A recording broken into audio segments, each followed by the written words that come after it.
I'm now in Lewisburg, West Virginia at a Confederate cemetery. And what you see behind me, of course, there is an interesting combination of flags there. But what you can see here is a cross-shaped mass grave. There are 95 unknown Confederate soldiers that were buried here. And at first they were buried by the Union, which won the battle over here. They were buried next to a church, really without ceremony. It wasn't until after the war that the remains of these soldiers were taken and buried, and the 95 unknowns were put here. And there is here a cross-shaped mound, 80 feet by 40 feet. And I'm going to take you around here a little bit just so you can see it. Because a lot of times we're so focused on the causes and the consequences of the Civil War, which are very important, but we really don't give a lot of thought to the 600,000 some odd young men, 250,000 of those Confederate veterans.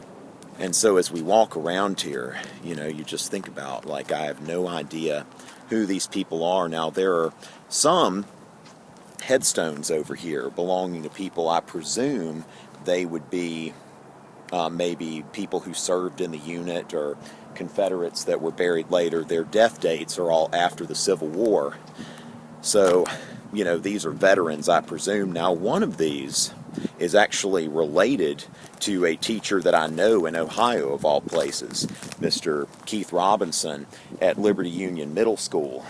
And this is Colonel Mordecai Halstead. It's really an honor to be able to come here and pay my respects to somebody that I may not have known, but was related to somebody that I know, and moreover, somebody from Ohio. And when you think about a place like West Virginia, when they talk about, brother and brother and that sort of thing, out here in the border states, it gets very complicated. A lot of people have ancestors that fought for both sides. I think we spend a lot more time having abstract discussions about the causes and the consequences of wars that our country has fought, but we never really spend a lot of time looking at the human cost. We'll never know why these young men fought or even who they were. This wasn't slaveholding country around here.